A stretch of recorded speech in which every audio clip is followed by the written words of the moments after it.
हाँ जी, question number 10 देखें पहले तो। Opening stock cost of sale का हिस्सा बना हुआ है। डेटर्स करंट एसेट्स में होंगे। फर्नीचर आपका नॉन करंट एसेट में होना चाहिए।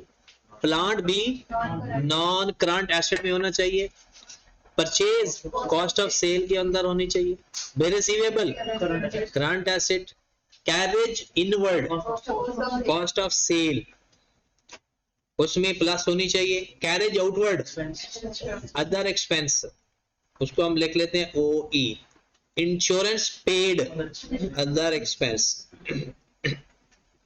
Bill payable current liability.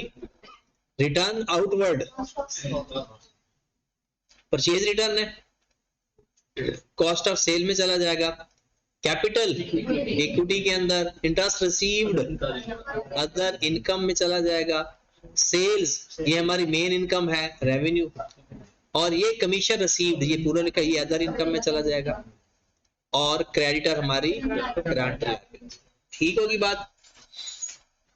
अब इसके बाद अगर हम आगे जाएं तो इसकी कुछ रिटर्न इनवर्ड ये हमारा लेस फ्रॉम सेल हो जाएगा। सैलरी हमारा अदर एक्सपेंस है, ये भी अदर एक्सपेंस।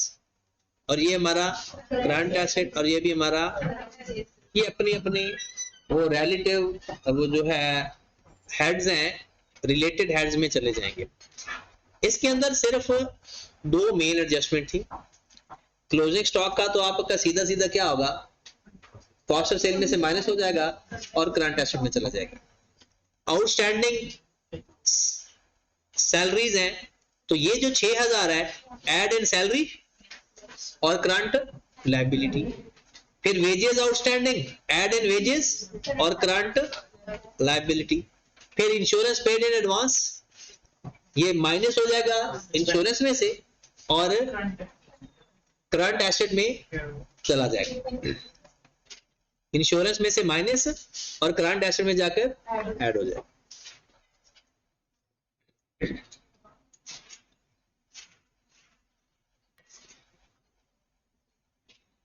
चलें यहां पर आ जाए।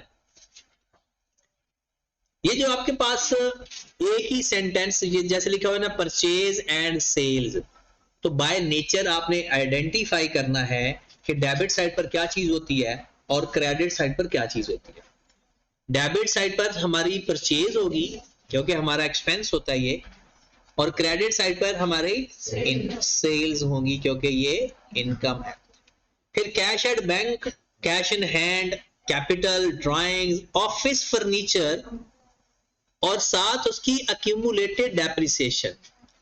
याद रखें ये हमने सवाल किया भी हुआ है कि जब हमारे पास कोई नॉन करंट एसेट गिवन हो और उसकी अक्यूमुलेटेड डेप्रिसिएशन गिवन हो तो एसेट्स में नेट करके लिखते हैं, उसे बोलते हैं book value.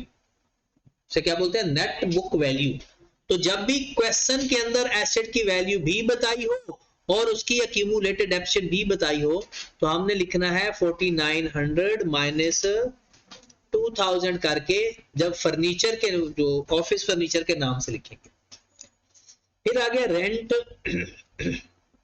Wages and salaries, discount. अब डिस्काउंट दो गिवन है। अक्सर स्टूडेंट्स का ये ख्याल होता है कि नेट करके लिख दें, ऐसा हरगिज नहीं करना। जो डेबिट साइड पर है ये डिस्काउंट अलाउड है और जो क्रेडिट साइड पर है ये डिस्काउंट रिसीव्ड है। अगर ना बताया हो तो आपने ये देखना होता है कि ये डेबिट साइड पर है या क्रेडिट साइड पर है। अगर ये डेबिट साइड पर होगा तो ये एक्सपेंस होगा और अगर ये क्रेडिट साइड पर होगा तो ये इनकम होगा। फिर उसके बाद वो कहता है डेटर्स और क्रेडिटर बिल्कुल उसी फॉर्मेट में उसने दे दिए। स्टॉक दे दिया, कमीशन क्रेडिट साइड पर है तो ये इनकम है। अगर ये क्रेडिट साइड पर है तो इनकम, डेबिट साइड पर होता तो एक्सपेंस।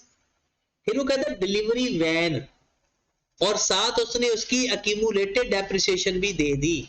तो क्या करेंगे, इनको माइनस करके नॉन डिलीवरी वैन का मतलब होता है जो वैन हमारा स्टॉक डिलीवर करने के लिए इस्तेमाल होती है, ये हमारा नॉन करंट एसेट है और जिसकी अक्यूमुलेटेड डेप्रिसिएशन बताई हो ना वो होता ही नॉन करंट एसेट है। फिर उसके बाद है running cost. When running cost, इसका मतलब है वो जो हम उसको चलाते हैं तो तब जो खर्चा आता है, पेट्रोल डलवाना, उसको रिपेयर एंड मेंटेनेंस करवाना, वो हमारे एक्सपेंसेस होते हैं, तो ये हमारा एक्सपेंस में चला जाएगा। फिर बैड डेट्स, बैड डेट्स तो हमारा नुकसान है या फायदा है? बैड डेट्स हमारा नुकसान है, तो ये भी किधर जाएगा? एक्सपेंस के अंदर जाएगा। खत्म हो गया जनाब। एडिशनल इंफॉर्मेशन पे आ जाए। वेजेस एंड सैलरीज एक्रूड, ये तो हो गया ना हमारे पास closing stock. Wages and salaries accrued 340, क्या करेंगे इसका? एक्रूड है, एंट्री बताएं। एंट्री एक्सपेंस डेबिट हो जाएगा, मतलब एक्सपेंस में प्लस हो जाएगा, और एक्रूड एक्सपेंस क्रेडिट हो जाएगा, और ये हमारे के लिए क्या होता है? Current liability. Rent prepaid, rent में से माइनस और आगे जाकर करंट एसेट में चला जाएगा। एंट्री भी साथ साथ दिमाग में घुमानी है। Prepaid rent debit, rent credit. Prepaid rent debit हो जाएगा और रेंट क्रेडिट हो जाएगा। व्हेन रनिंग कॉस्ट, ओविंग का मतलब होता है still to payable, still to payable, still मकरूज है 230। व्हेन रनिंग कॉस्ट अभी 230 रुपए देने हैं, क्या करेंगे? ऐड कर देंगे और करंट लायबिलिटी। फिर कमीशन रिसीवेबल, रिसीवेबल मतलब अकर बट नॉट रिसीव्ड, तो ये ऐड कर देंगे क्योंकि अकर हो गया है और करंट एसेट में चला जाएगा। खत्म होगी बात। अच्छा, ये हो सकता है इसका जवाब ये गलत ना हो, ठीक है?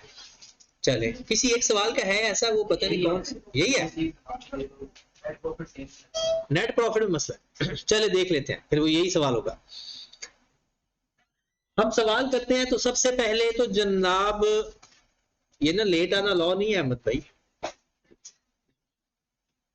आप अपना टाइम चेंज कर लें, थोड़ा जल्दी निकला करें घर से। आर गिग्स है,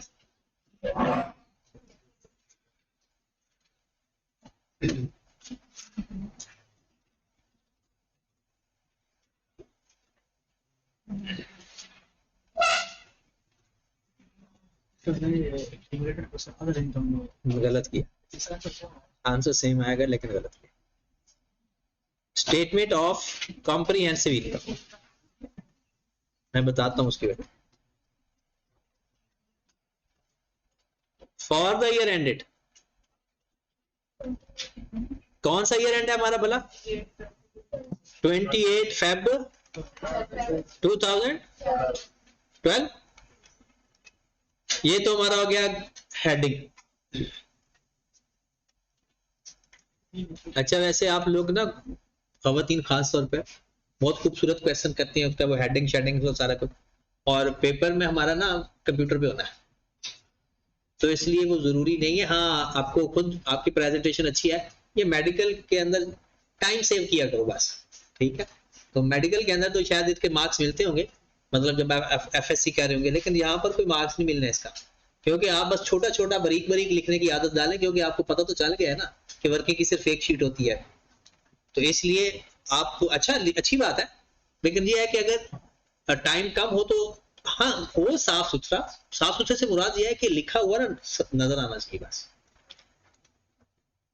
सेल्स, हाँ जी जनाब, ये है हमारी सेल्स 157 167 157 165। उसके बाद इसमें से डिस्काउंट अलाउड भी है और रिटर्न इनवर्ड भी है। रिटर्न इनवर्ड नहीं है, चलो डिस्काउंट अलाउड फिर होगा। डिस्काउंट अलाउड कितना है?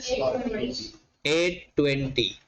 खत्म होगी बात, ये हमारा रेवेन्यू आ गया 156345। फिर उसके बाद लेस कॉस्ट ऑफ सेल। जी, कॉस्ट ऑफ सेल में सबसे पहले ओपनिंग स्टॉक कितना है? 4120। 20, फिर प्लस करते हैं परचेजेस। परचेजेस हमारी यहां पर पड़ी है 92800, 92800 माइनस करते हैं परचेज रिटर्न या रिटर्न आउटवर्ड, नहीं है। चलो अब माइनस डिस्काउंट रिसीव्ड, अच्छा वो पिछले सवाल में थे, ठीक है। कितना 160, फिर उसके बाद आ जाए प्लस कैरेज नहीं है, चले जी माइनस क्लोजिंग स्टॉक, वो कितना है 2400, तो ये आपके पास आ जाएगी कॉस्ट ऑफ सेल 94360। सेल में से माइनस कर देंगे तो हमारे पास आ जाएगा ग्रॉस प्रॉफिट, कितना 6998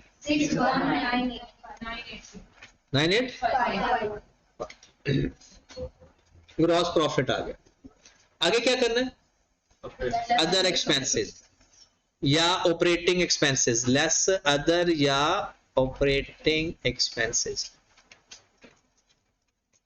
हाँ जी जनाब, ढूंढते हैं अपने एक्सपेंस के साइड पर मिलेंगे, सिर्फ डेबिट साइड पर। तो सबसे पहले रेंट विद एडजस्टमेंट है, निशान लगा देते हैं, रेंट की वो प्रीपेड है रेंट।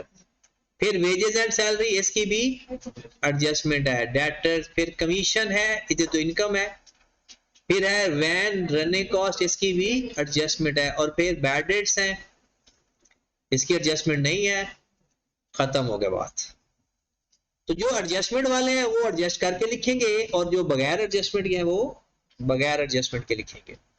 चलो जनाब आ जाओ जरा। तो सबसे पहले कौन सा एक्सपेंस है, रेंट कितना है, पहले कितना है 3400 माइनस 230, ये प्रीपेड है, कितना आ गया 3170।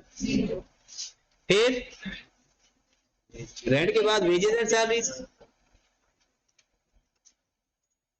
कितनी है 13140 प्लस 340, ये कितना आ गया 31740। उसके बाद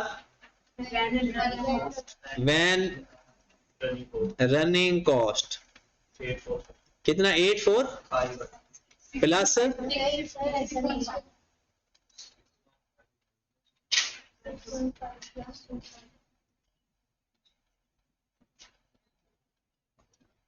चले जी बताएं जरा कितनी वैल्यू है 6 5 प्लस 230, कितना आ गया 840। बैड डेट्स 730, खत्म होगी बात। बताया जनाब इसका total 3648 net operating profit, operating profit कितना 25500 लेस फाइनेंस कॉस्ट है, लिख लिया करो ताकि ना फॉर्मेट याद हो जाए। एड अदर इनकम, अच्छा अगर पेपर में भी ऐसा कोई बॉक्स है लेकिन उसकी वैल्यू ना होना तो वहां जीरो लिखते, पेपर में भी कोई है बॉक्स तो ऐसे डैश नहीं लिखना बल्कि जीरो लिखना। हाँ जी अदर इनकम कितनी है, कमीशन रिसीव है और बस कमीशन रिसीव कितना किया 405 और बाकी रिसीवेबल है तो 405 प्लस 110, टोटल कितना हो गया 5515। लो जी नेट प्रॉफिट आ गया 2, ये हमारे पास आंसर है। यहां तक ओके, ये तो आपने किया हुआ है ना। उसके बाद next statement of financial position, तो बात अगर नोट कर रहे हो तो मुझे बता दिया करो। कोई चीज अगर आप साथ साथ नोट कर रहे होते तो बता दिया करो, थोड़ा सा वेट किया जा सकता है।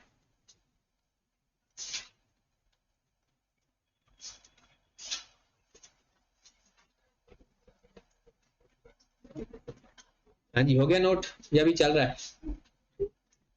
अब आप अपनी ना गलती भी पकड़े कि कहाँ पे आपसे गलती हुई है, कौन सी चीज अभी आपको सही तरह रिकग्नाइज नहीं होती। मैंने मेरे ख्याल में ना लिस्ट भी पिछली भी अपलोड कर दी है, ये जो बेसिक जर्नल एंट्रीज के कॉन्सेप्ट, और वो भी मैंने कर दिया ग्रुप के अंदर प्ले लिस्ट। तो वो आपने अगर जो पिछले आपको डेबिट क्रेडिट में इशू है या फॉर्मेट में इशू है, तो वो आप फॉर्मेट थोड़ा सा मैंने चेंज किया है, ये नया फॉर्मेट इंट्रोड्यूस करवाया। पुराना फॉर्मेट वो पहले होता था 2 साल पहले, अब नया फॉर्मेट है, ये आपका फॉर्मेट है जो आपको करवा रहा हूँ। क्या हुआ?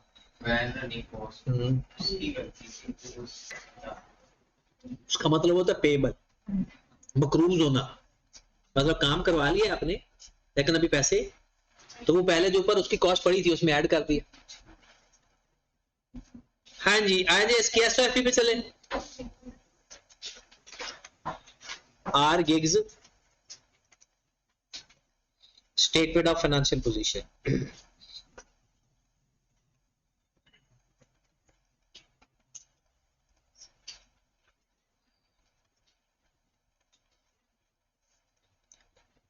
एज एट, ये डेट बड़ा इंपॉर्टेंस रखती है, 28 फेब। आ जाए जी, सबसे पहले एसेट्स लिख लें, और एसेट्स में भी सबसे पहले किसको लिखें? Non current assets. सबसे पहले कौन से हैं? Furniture, office furniture. आपने करना क्या, कितनी उसकी ओरिजिनल कॉस्ट है? 4900 माइनस 2000, ऐसे करके माइनस करके लिखना है 2900। डायरेक्ट भी लिख दो चलेगा, ठीक है। इससे ये फायदा हो जाएगा कि बंदे को याद रह जाता है। दूसरा एसेट कौन सा है? Delivery van. नहीं, उससे पहले भी एक था, 2 ही है। डिलीवरी वैन कितने की कॉस्ट? 3 कॉस्ट 4750 माइनस डेप्शन कितनी है? 1000। 37 खत्म। टोटल कितना आ गया? 66। फिर आ जाओ जनाब करंट एसेट्स के ऊपर। सबसे पहले कहां से शुरू करते हैं? स्टॉक से, क्लोजिंग स्टॉक से। कितना है? 2400। फिर डेटर्स लिख लें। डेटर्स कितने हैं? 12316। 12316। डेटर के बाद cash at bank 4100। Cash in hand भी है? Cash in hand 324। और हाँ, अब एडजस्टमेंट में एक आपका रेंट रिसीवेबल है, नहीं प्रीपेड रेंट है, और कमीशन रिसीवेबल है। प्रीपेड रेंट कितना? 230। और इंटरेस्ट कमीशन रिसीवेबल 110। खत्म। आप इनको प्लस करके भी लिख सकते हो, प्रीपेड एंड अदर रिसीवेबल के नाम से। रिसीवेबल, प्रीपेड और रिसीवेबल के नाम से कितना आ गया टोटल? 194 total assets 2613। ठीक होगी बात? हाँ जी, ये बाकी सारा पुराना ही काम है, बस एडजस्टमेंट वाली चीजें करनी है। इक्विटी एंड लायबिलिटी,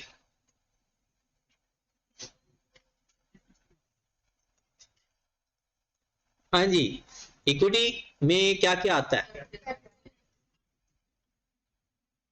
कैपिटल कितना है? कैपिटल 114 प्लस प्रॉफिट कितना? 2601। ड्राइंग है? माइनस 171, लाओ जी इक्विटी बता दो। 20, कोई नॉन करंट लायबिलिटी है? लोन नहीं, तो फिर करंट लायबिलिटी।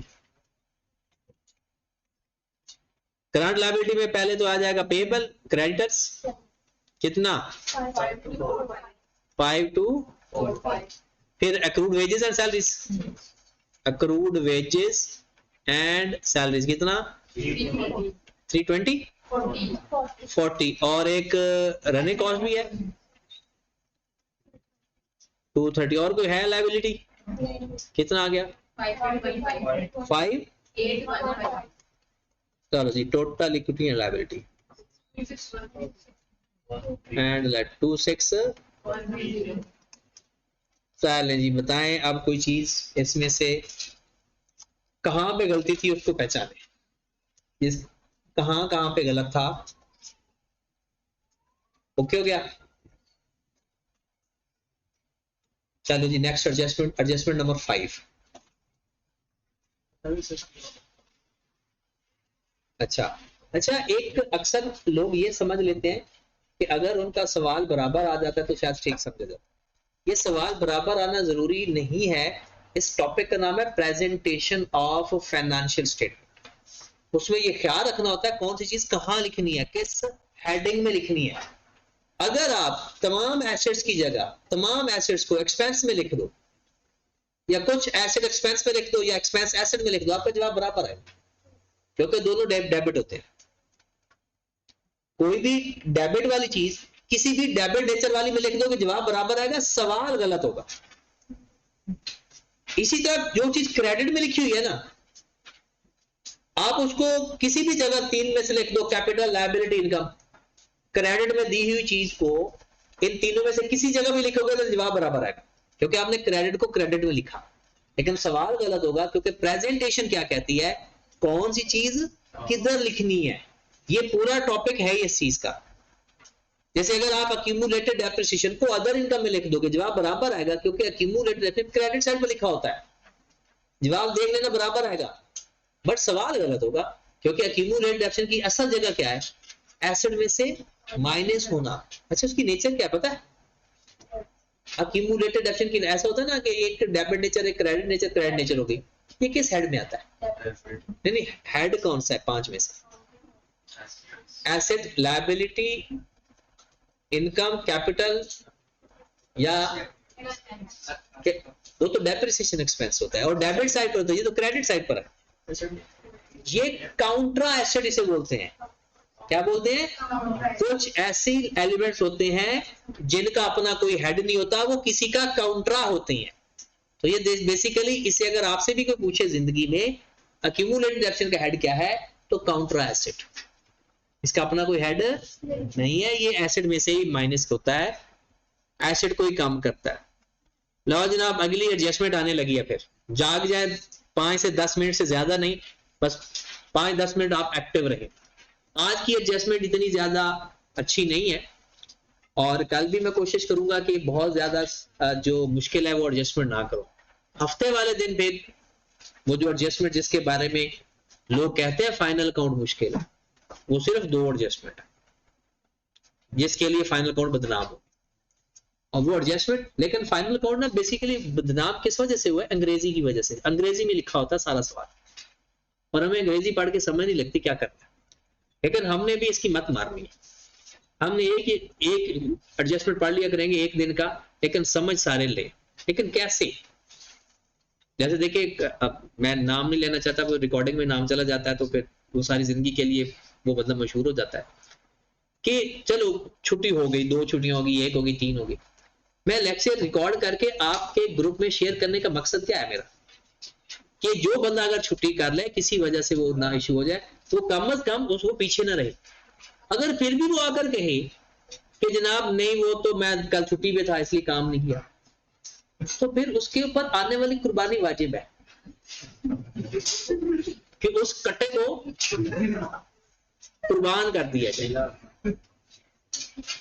अब पता नहीं कुर्बानी हलाल जानवर की होती है वैसे, हैं?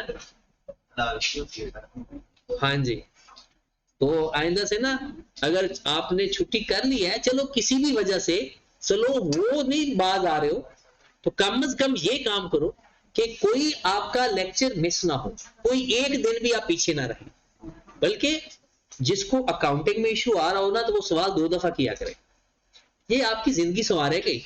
याद रखें, पीआरसी की अकाउंटिंग आपकी कैफ में जिंदगी संवारेगी, देख लेना जाके। यहां पर इतनी मेहनत कर लो जितनी कर सकते हो, क्योंकि 2 पेपर है अभी, और इकोनॉमिक्स तो बंदा वैसे 2 घंटे से ज्यादा पढ़ ही नहीं सकता घर में, तो बाकी सारा टाइम इसको दो, सुबह दोपहर शाम लगे रहो इसको, और अल्लाह करे 2 ही रहे। अगला सवाल, पहले एडजस्टमेंट करते हैं, फिर एडजस्टमेंट नंबर डेप्रिसिएशन। अब डेप्रिसिएशन देखिए, हम क्या पढ़ रहे हैं, एडजस्टमेंट, ट्रायल बैलेंस वाली चीजें हम नहीं पढ़ रहे, हम पढ़ रहे हैं अगर ये चीज एडजस्टमेंट में आए तो क्या करें, अगर ये एडजस्टमेंट में आए तो क्या। अभी क्योंकि हमने बहुत ज्यादा ओवरऑल तो पढ़ा नहीं, तो डेप्रिसिएशन के ना 2 मेथड होते हैं। एक का नाम होता है स्ट्रेट लाइन मेथड, ये आगे जाकर हम पढ़ेंगे, लेकिन अभी सीख लो स्ट्रेट लाइन मेथड। एक का नाम होता है स्ट्रेट लाइन मेथड और एक का नाम होता है रिड्यूसिंग बैलेंस मेथड। ये पूरा चैप्टर है हमारे सिलेबस में वैसे, या इसको कहते हैं return down value, return down value method,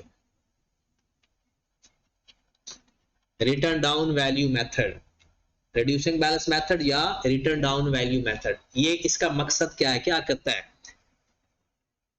अगर सवाल के अंदर आपके पास कॉस्ट गिवन है 5,000 या 50,000 कर लो, और अक्यूमुलेटेड डेप्रिसिएशन गिवन है आपको 30,000। पता है जब एसेट में लिखोगे तो कैसे लिखोगे, 50,000 माइनस 30,000, ऐसा ही है, 50,000 minus cost minus accumulated action करके लिखते हैं एसेट के अंदर। अब हमने, वो कहता है डेप्रिसिएशन का रेट है 10%। डेप्रिसिएशन का रेट क्या है, मैं पूछूंगा बताओ डेप्रिसिएशन का जो मेथड है वो स्ट्रेट लाइन है या रिड्यूसिंग बैलेंस मेथड है। अगर वो कहे स्ट्रेट लाइन मेथड है, तो मेरी डेप्रिसिएशन की जो अमाउंट आएगी वो कैसे आएगी, 50,000 multiplied by 10% is equal to 5,000। अगर मेथड कौन सा होगा, स्ट्रेट लाइन। अगर वो कुछ भी नहीं बोलता ना, कुछ भी, तो जो वैल्यू गिवन है डायरेक्ट उसका रेट ले लो, रेट से मल्टीप्लाई कर दो, या लाइफ गिवन होती है तो लाइफ पे डिवाइड कर दो। रेट गिवन हो तो मल्टीप्लाई, लाइफ गिवन हो तो डिवाइड, कुछ नहीं बताया। बट अगर मेथड बता दे तो फिर ये काम करना, मेथड नहीं बताएगा डायरेक्ट हम ये जो अभी किया ना यही करेंगे।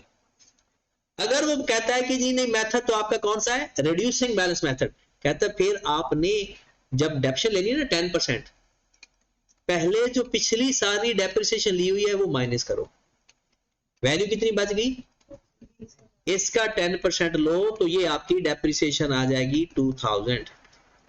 अगर रिड्यूसिंग बैलेंस मेथड हो तो डेप्रिसिएशन ऐसे फाइंड करनी है, स्ट्रेट लाइन हो या साइलेंट हो तो डायरेक्ट जो कॉस्ट है उसको रेट से मल्टीप्लाई कर दो। ये अभी इसके बारे में कोई कॉन्सेप्ट नहीं लिखना, ये पूरा चैप्टर हमारे सिलेबस में है, अभी बस इतना कि हमारे फाइनल अकाउंट के सवाल हो जाए, ठीक है। और अगर रिड्यूसिंग बैलेंस मेथड है तो फिर क्या करना है कि कॉस्ट और अक्यूमुलेटेड डेप्रिसिएशन को रिड्यूस करके करना है। रिड्यूसिंग लफ्ज क्या है, रिड्यूसिंग, क्या चीज रिड्यूस करनी है, जो डेप्रिसिएशन पहले हो चुकी है।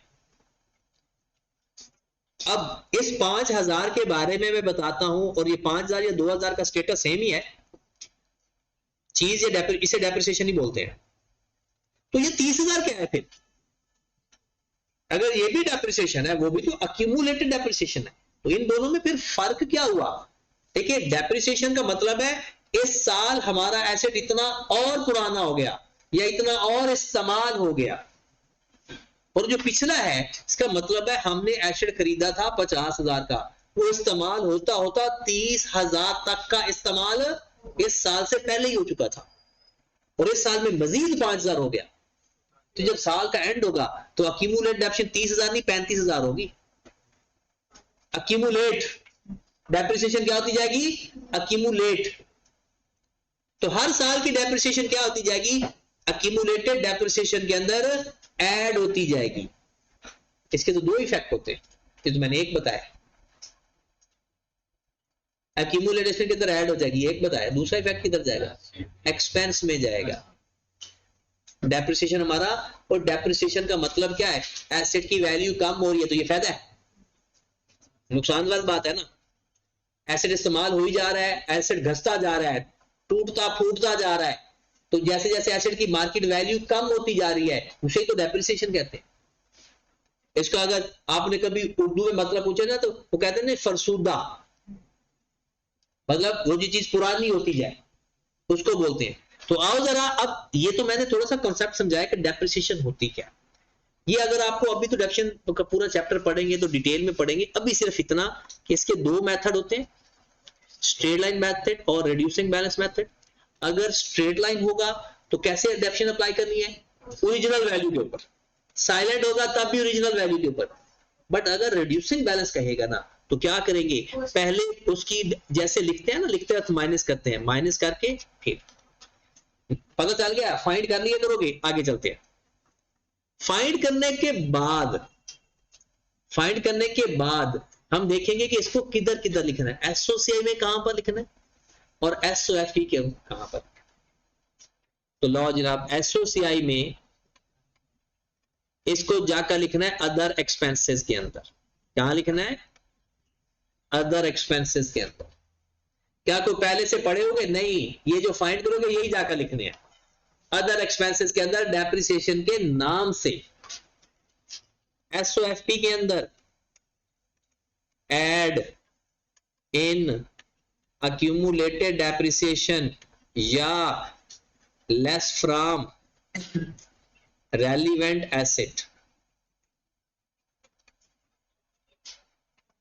add in accumulated depreciation या less from relevant asset। सियाने कहते हैं ये जो या है ना, उससे ऊपर वाली बात भी वही है, नीचे वाली बात भी वही। ये कैसे? अक्यूमुलेटेड के अंदर ऐड करोगे ना, और तो अक्यूमुलेटेड डेप्रिसिएशन खुद भी तो माइनस ही होती है एसेट में से, तो ऐड करके माइनस कर दो। या अक्यूमुलेटेड डेप्रिसिएशन तो माइनस करना ही करना है, जो इस साल की डेप्रिसिएशन है ये भी माइनस करेंगे, तो दोनों को इकट्ठा करके माइनस कर दो या अलग अलग माइनस कर दो। मेन इन दोनों ने एसेट में से माइनस होना है। अच्छा, ये जो अक्यूमुलेटेड 30,000 है, 5,000 डेप्रिसिएशन है, तो एक्सपेंस में 35,000 जाएगा या 5,000 जाएगा? एक्सपेंस में 5,000 जाएगा, और ये 5 जाकर 30,000 में ऐड होकर एसेट में से माइनस हो जाएगा। इसकी एंट्री को पास करवाएगा फिर। डेप्रिसिएशन एक्सपेंस डेबिट, एक्सपेंस है ना, अक्यूमुलेटेड डेप्रिसिएशन क्रेडिट या फिर एसेट क्रेडिट, और एसेट को पीपी भी बोलते हैं।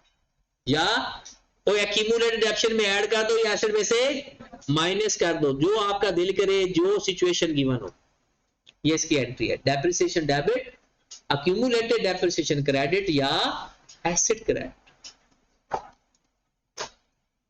ओके होगी बात? आज का मेन टारगेट। और अभी जो दो मैं एडजस्टमेंट करवाने लगा हूं ना, ये हमारे सिलेबस में नहीं है। अभी जो दो एग्जांपल करवाने लगा हूं ये हमारे सिलेबस में नहीं है। आप इसको किसी और पेन के साथ लिखें या लिख कर क्रॉस करें, जो भी करना है। तो फिर मैं पढ़ा क्यों रहा हूं?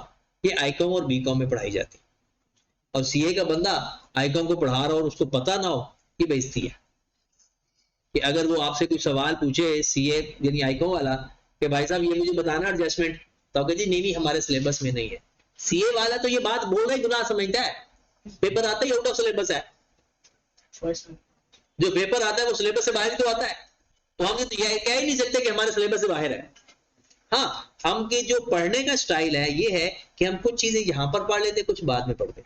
लेकिन ये जो चीज अभी मैं पढ़ाने लगा हूं, ये हमारा कभी भी सवाल किताब पहले आता था, एक टॉपिक होता था पार्टनरशिप अकाउंट, पार्टनरशिप अकाउंट, तब ये सवाल था। अब वो खत्म हो गया, वो हम किसी लेवल पर भी नहीं पढ़ रहे। पहले इंट्रोडक्शन टू अकाउंटिंग में पढ़ते थे, अब है ही नहीं। तो इसलिए आप लोग एक दफा समझ लें, समझ के मैंने इसके 2 सवाल भी ऐड किए हुए हैं सवाल के अंदर, आपके प्रैक्टिस के अंदर, ताकि ये हो कि अगर किसी आइकन वाले बंदे को आप पढ़ा रहे हैं तो उनको आप बता सके कि इसको कैसे एडजस्ट करना है। तो वो है क्या, इंटरेस्ट ऑन कैपिटल। एडजस्टमेंट का नाम क्या है, interest on capital, interest on capital.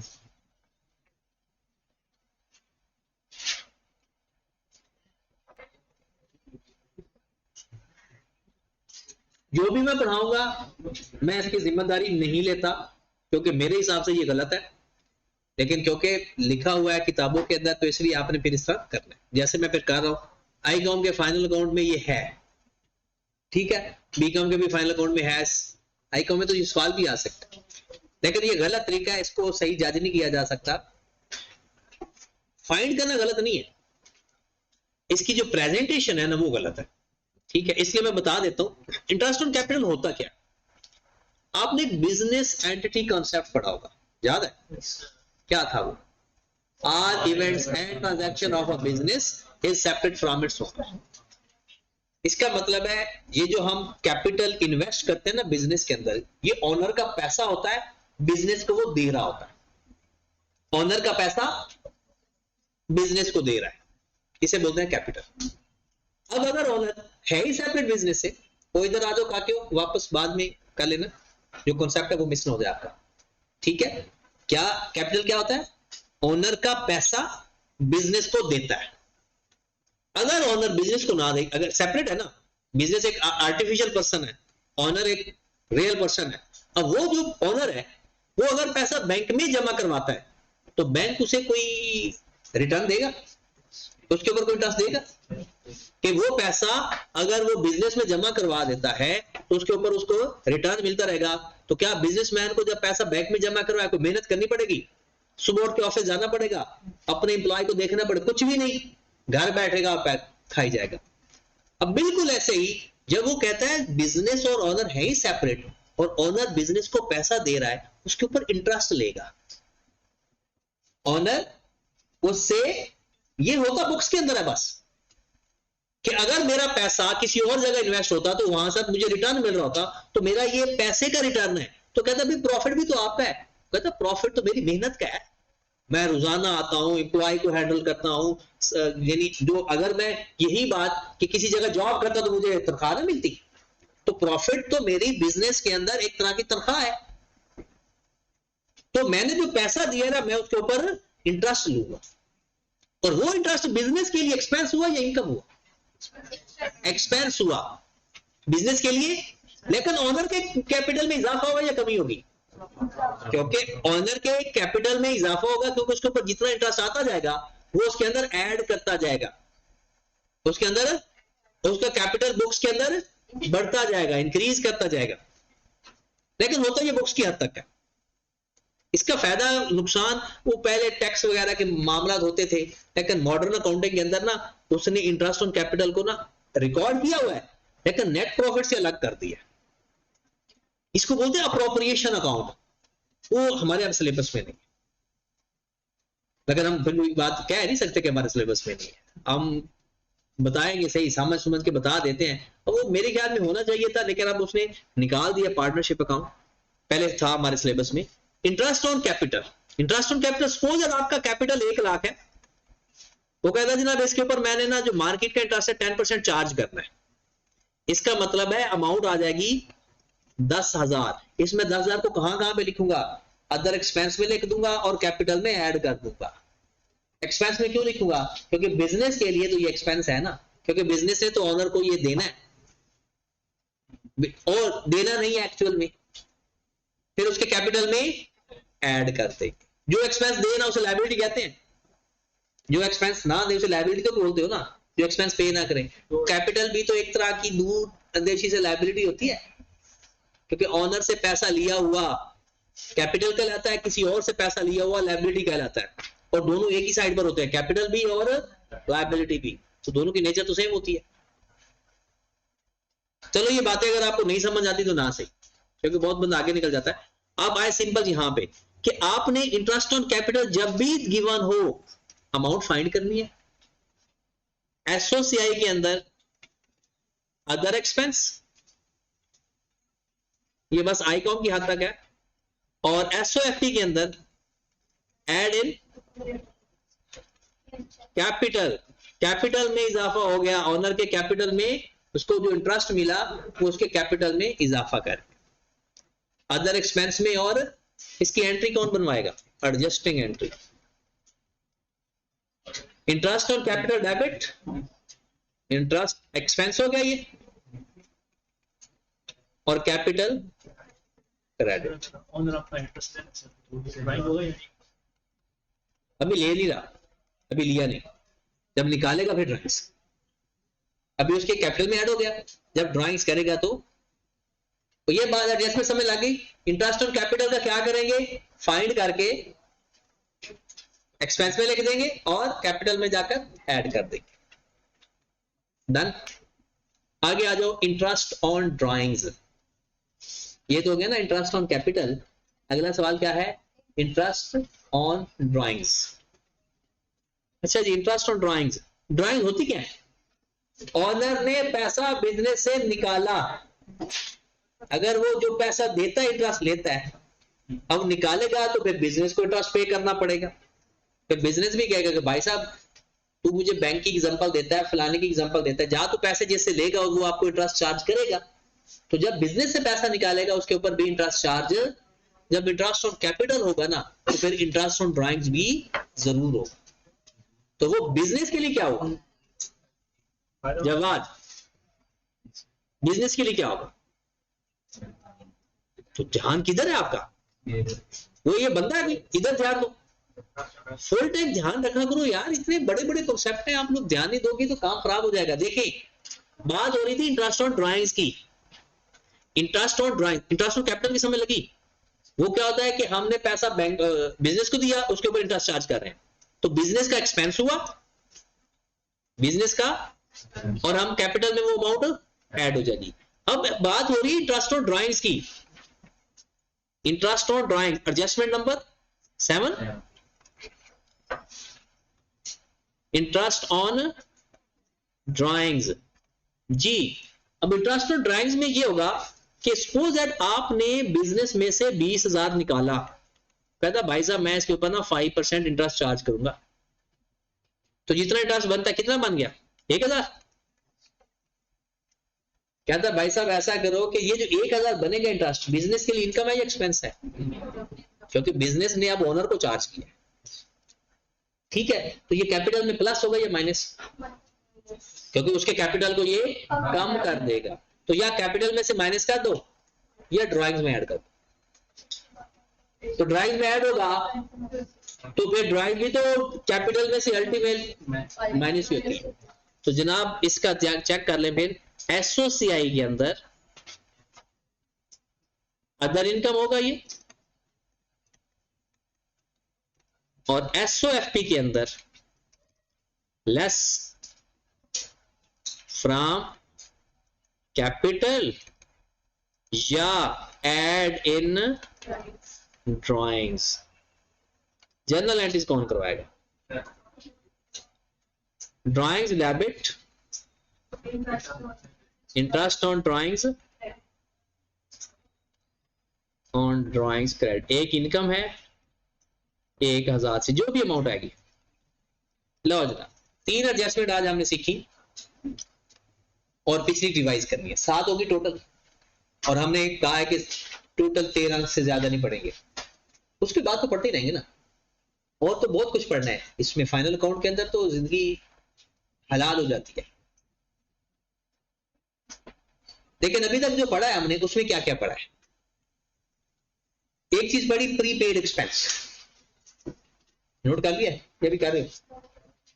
Prepaid expense क्या होता है? Prepaid expense expenses paid but not करते क्या है इसको? एक्सपेंस में से माइनस करंट एसेट। फिर एक्रूड इनकम, वो इनकम जो, सॉरी एक्रूड एक्सपेंस, वो एक्सपेंस जो अक्कर हो गए हैं लेकिन पे, expenses occur but not paid. क्या करते हैं इसका, अदर एक्सपेंस में ऐड और करंट लायबिलिटी। तीसरे नंबर पर आ गया advance income received, income received but not occur, तो इनकम में से माइनस और करंट लायबिलिटी। फिर accrued income, income accrued but not received, तो रिसीवेबल हुआ ये, तो हम इनकम में ऐड कर देते हैं और करंट। फिर हमने पढ़ा डेप्रिसिएशन, डेप्रिसिएशन अगर एडजस्टमेंट में हो तो एक्सपेंस में जाती है और अपने एसेट में से माइनस हो जाती है, या अपने एसेट की अक्यूमुलेटेड एसेट के अंदर ऐड हो जाती है। फिर interest on capital, interest on capital expense होता है बिजनेस का और कैपिटल में जाकर ऐड हो जाता है। और drawing, interest on drawings income होती है, इंटरेस्ट ऑन ड्राइंग्स नहीं, इंटरेस्ट ऑन ड्राइंग्स वो इनकम होती है और एसेट में से जाकर और कैपिटल में से जाकर माइनस हो जाती है।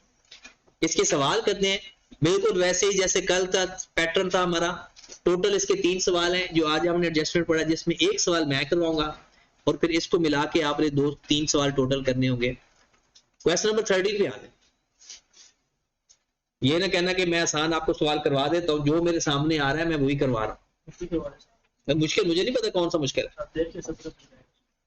मुझे तो सारे आसान लगते हैं ना, तो इसलिए अब मुश्किल पता नहीं कौन सा होता है। हाँ जी, prepare statement of comprehensive income. जाग रहे हो ना, एक तो ना जागते जागते भी आप टोचन लगा लेते हो, इधर उधर आपका ध्यान चला जाता है।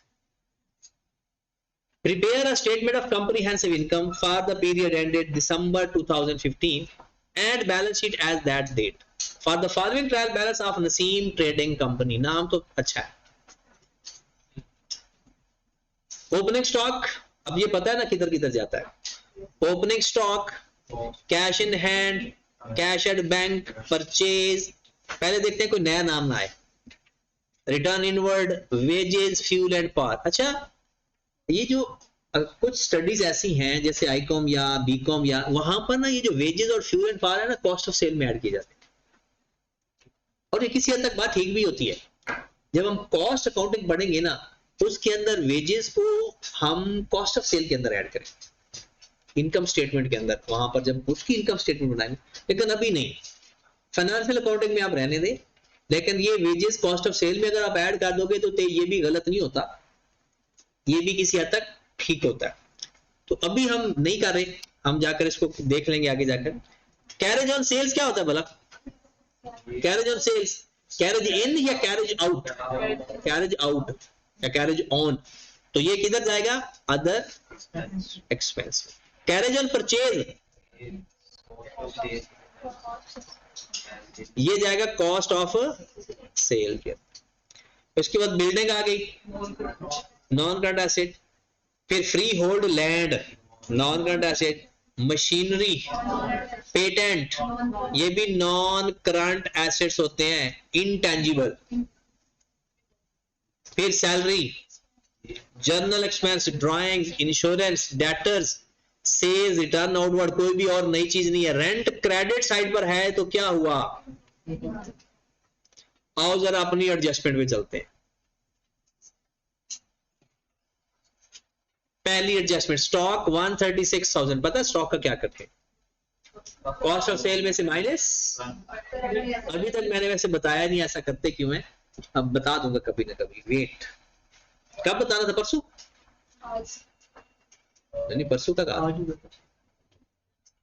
परसों बताऊंगा। Machinery and building are depreciated at the rate of 10% and patents are depreciated at the rate of 20%। जिसका रेट बताया हुआ है उसकी परसेंटेज लेके एक्सपेंस में लिख देंगे और अपने अपने एसेट में से माइनस कर देंगे। डेप्रिसिएशन क्या करते हो? एक्सपेंस में लिखोगे और अपने अपने एसेट में से माइनस कर दोगे। तो मशीन का, बिल्डिंग का 10% और पेटेंट्स का 20%। और एक बात वैसे बता देता हूं, याद है तो ठीक है, पेटेंट्स की डेप्रिसिएशन को अमोर्टाइजेशन बोलते हैं, बस नाम चेंज है, बाकी कुछ नहीं चेंज, लफ्ज नाम चेंज है। अमोर्टाइजेशन, कोई भी इनटेंजिबल एसेट हो ना तो उसकी डेप्रिसिएशन का लफ्ज अमोर्टाइजेशन के नाम से याद किया जाता है। Salaries for the month is unpaid, हो गया आपका, क्या है ये? अनपेड।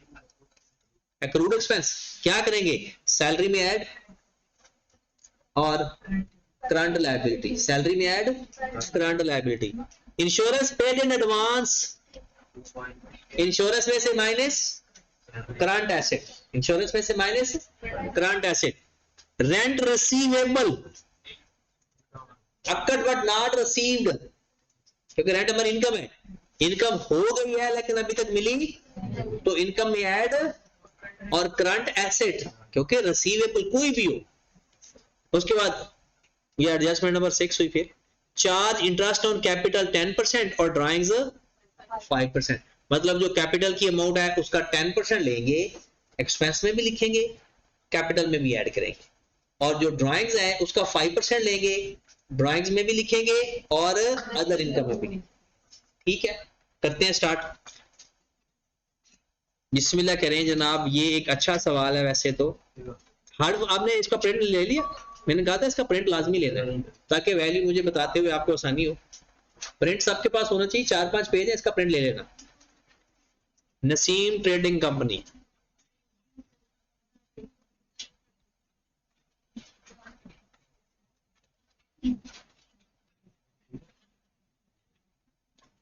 जी जनाब। स्टेटमेंट ऑफ कंप्रीहेंसिव इनकम,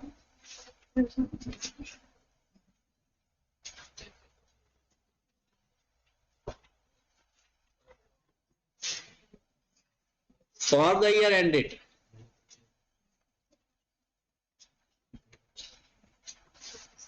क्या डेट है? दिसंबर 2000। चले जी, सबसे पहले तो सेल्स ढूंढते हैं ना।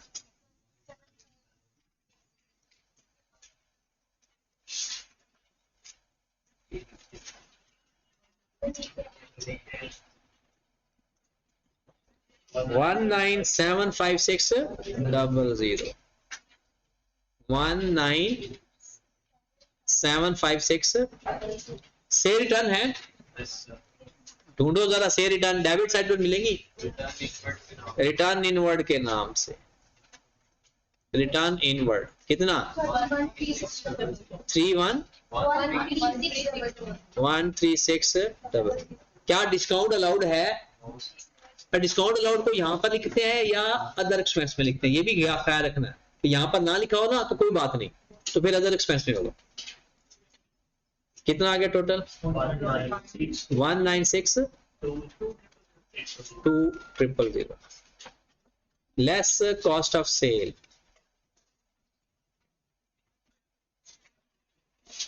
ओपनिंग स्टॉक कितना है?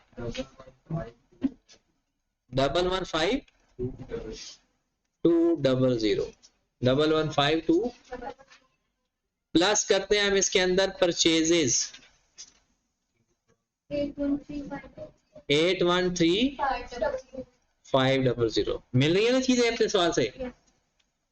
फिर परचेज रिटर्न है, अगर होगा तो ये क्रेडिट साइड पर होगा। Less return outward 10,000। फिर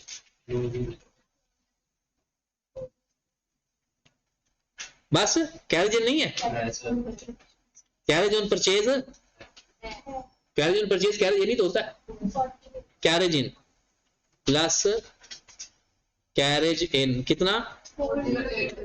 408। उसके बाद लेस कर देते हैं क्लोजिंग स्टॉक, वो कितना है? 136। लो जनाब 823500। ओके की बात। चलें जनाब आगे चलते हैं। फिर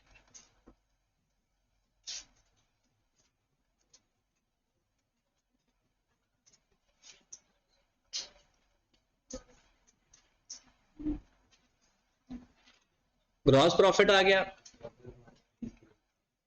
11,385,000 लेस। अच्छा जब ये आप पुराने सवाल करेंगे ना जो मैंने आपको लिस्ट की, उसमें अदर इनकम पहले लिख देते हैं, अब नहीं।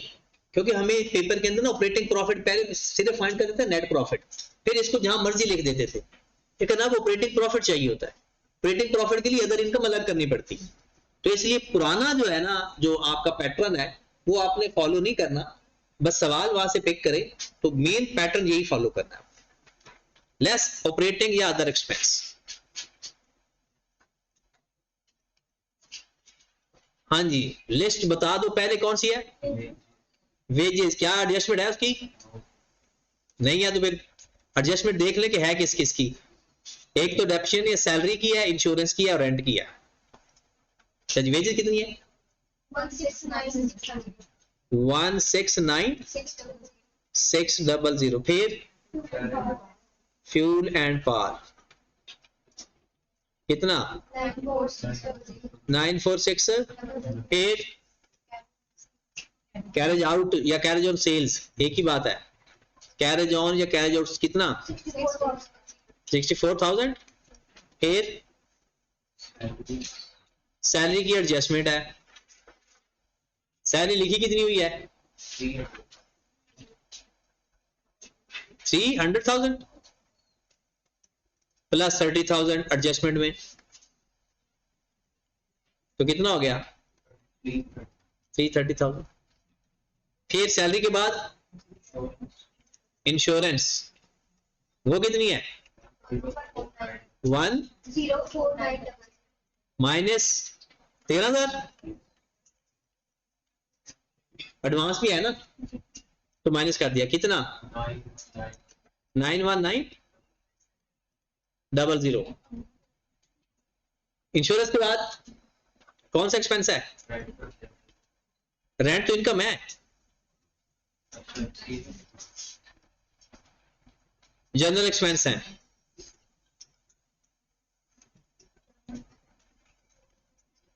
कितने हैं 60,000।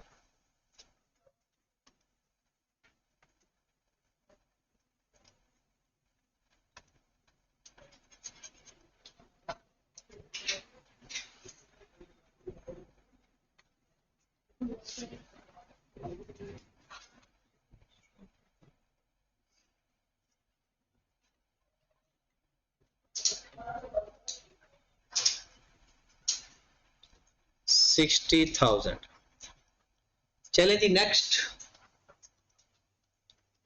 डेप्रिसिएशन इंटरेस्ट ऑन कैपिटल रह गया ना अभी, निकालो जरा डेप्रिसिएशन कितनी है,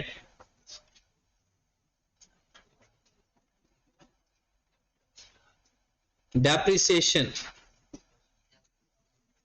लो आ जाओ जरा, 10% है मशीनरी का, बिल्डिंग का और पेटेंट्स का 20%। ये है आपके पास मशीनरी, इसका आपने 10% लिया तो बन गया 40,000, पेटेंट्स का 20% लिया तो ये बन गया 30,000, और बिल्डिंग का भी है, ये बिल्डिंग 64,000 पड़ी है, मल्टीप्लाइड बाय 10% तो 60, ये सब डेप्रिसिएशन आ गई।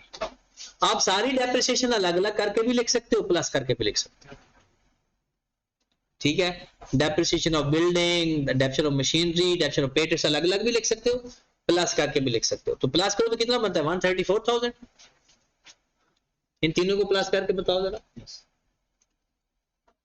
134,000। फिर इंटरेस्ट ऑन कैपिटल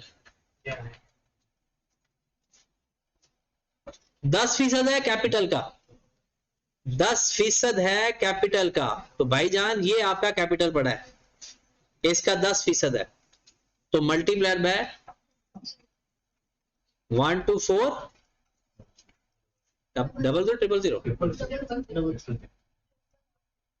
124,000। लो जनाब, अब और बताओ कोई एक्सपेंस आपका रह गया है तो बता दे, किसी किस्म का एक्सपेंस है तो बता दे, वरना इसका टोटल बता दे। एक्सपेंस नहीं मिल रहा तो फिर इसका टोटल कर रहे हैं।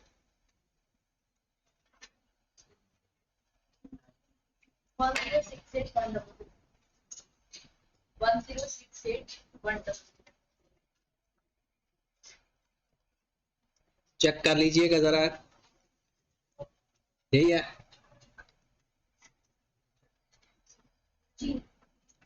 ऑपरेटिंग प्रॉफिट कितना, वैसे ये इंटरेस्ट ऑन कैपिटल भी ऑपरेटिंग प्रॉफिट के अंदर ओरिजिनल नहीं आता, बताएं कितना आ गया, 70422 70400। अब फाइनेंस कॉस्ट है कोई, ऐसे ये इंटरेस्ट ऑन कैपिटल इंटरेस्ट ही होता है, इसको नीचे लिखना चाहिए था, इसको यहां से निकाल दें, यहां से निकाल के इस एक्सपेंसेस में ऐड करके बताएं, ऑपरेटिंग प्रॉफिट और होगा, इंटरेस्ट जो होगा वो नीचे ले जाएंगे, ये ऑपरेटिंग एक्सपेंस नहीं है, ये फाइनेंस कॉस्ट ही है, क्योंकि फाइनेंस के ऊपर वो जो पैसा लिया उसके ऊपर दे रहे हैं ना इंटरेस्ट। इसमें सिंपल है, इसके अंदर 1,24,000 ऐड कर देते हैं,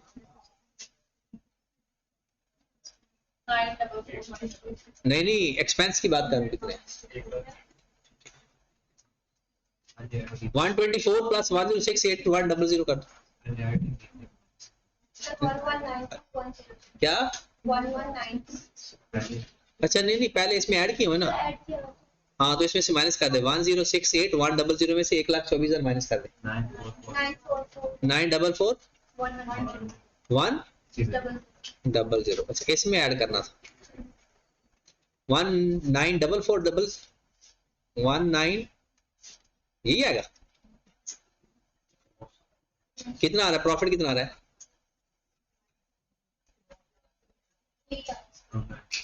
और यही इसके अंदर ऐड ही करना था, यही तो डिफरेंस। हाँ जी, अब आ जाए लेस फाइनेंस कॉस्ट, मतलब interest on capital, 124,000 add other income. हाँ जी, अदर इनकम जरा बताइएगा कितनी है, एक तो रेंट है और एक इंटरेस्ट ऑन ड्राइंग्स है, एक रेंट है और एक इंटरेस्ट ऑन, रेंट कितना है 180,000 प्लस 20,000, पता चला, इंटरेस्ट रिसीवेबल भी तो है, इंटरेस्ट रिसीवेबल भी है, आखिरी एडजस्टमेंट देखें ये वाली, और 1,80,000 पहले पड़ा हुआ है, interest receivable 2 lakh, interest on drawings कितना आ रहा है, ड्राइंग्स का 5% ले लो, ये ड्राइंग्स पड़ी है इसका 5% ले लो,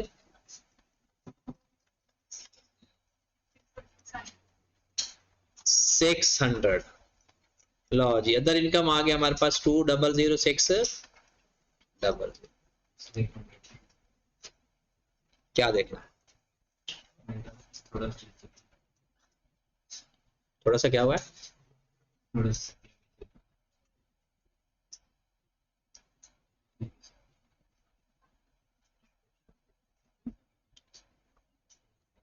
हाँ जी नेट प्रॉफिट बताइएगा,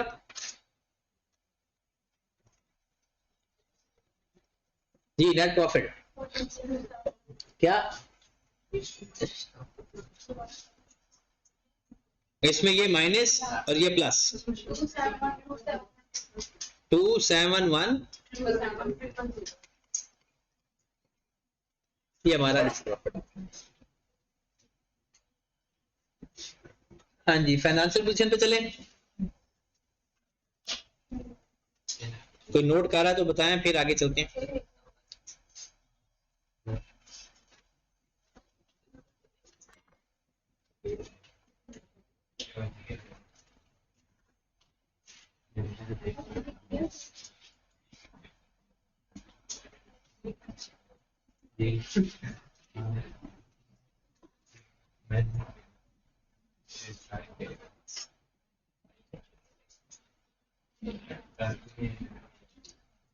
चले,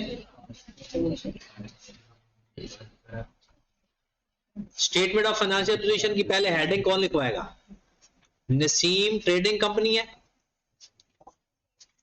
स्टेटमेंट ऑफ फाइनेंशियल पोजीशन आपने पूरा लिखना है, as at 31st December 2015। सबसे पहले नॉन करंट एसेट पे चलते हैं।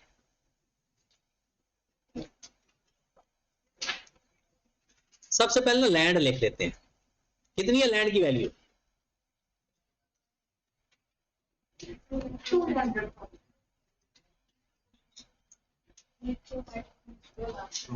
2 लाख, क्योंकि ये डेप्रिशिएबल नहीं होती ना। 2 लाख। फिर बिल्डिंग है, देखिएगा 640,000 गिवन है और उसमें से 64,000 का डेप्रिशिएट हो गया। पता चला? बताए फिर अमाउंट कितनी बच गई? 57। फिर मशीन है, 4 लाख की मशीन है, 40,000 की डेप्रिशिएट हो गई है। 360,000। फिर पेटेंट्स 150,000 के टोटल हैं, 30,000 से अमोर्टाइज हो गए हैं। ये हमने फाइंड किया डेप्रिसिएशन उसकी। और कोई नॉन करंट एसेट है तो बताएं, अपने सवाल से ढूंढे कोई और नॉन करंट होगा डेबिट साइड पर ही, कोई नॉन करंट एसेट जैसी चीज लग रही है तो बताएं। बिल्डिंग होगी तो प्लस करें फिर इनको 1250 56। फिर आ जाओ करंट एसेट्स पे।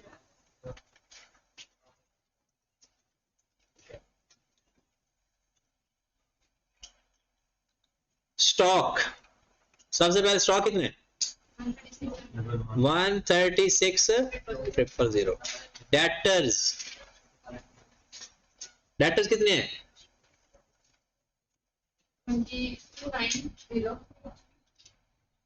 290,000। 290,000।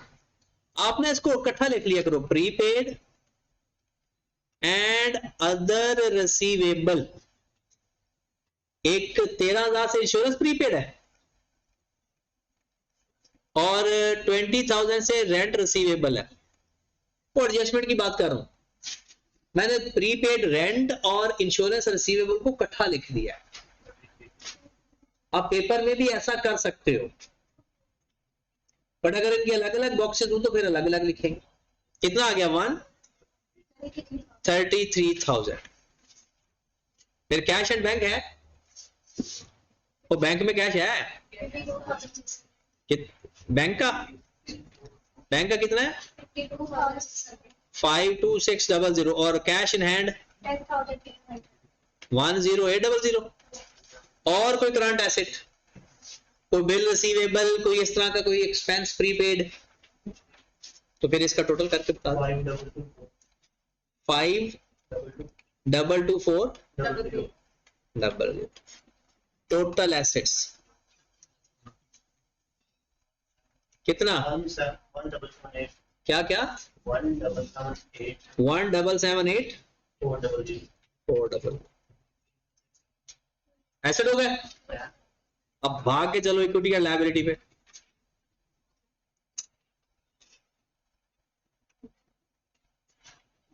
पहले कैपिटल बता दो, 12 लाख, 12,40,000। इसमें हमने प्लस करना है नेट प्रॉफिट। कितना आया था नेट प्रॉफिट? 271,000। इसमें प्लस करना है इंटरेस्ट ऑन कैपिटल। याद आया? जो क्या आया था? 124,000 माइनस ड्राइंग्स। ड्राइंग कितनी है? 12,000। 12,000 में 600 ऐड करके माइनस करना है। 12,600। ये 600 क्या है बोला? Interest on drawings. Interest on drawings या डायरेक्ट माइनस कर दो या उसको इकट्ठा करके माइनस कर दो। कितना आ गया? 1622 400 1622 400। अब आ जाओ लायबिलिटी में, नॉन करंट तो लायबिलिटी है नहीं, करंट लायबिलिटी। क्रेडिटर्स कितने हैं? 126,000,000। फिर हमारे पास कौन कौन सी चीज अक्रूड है?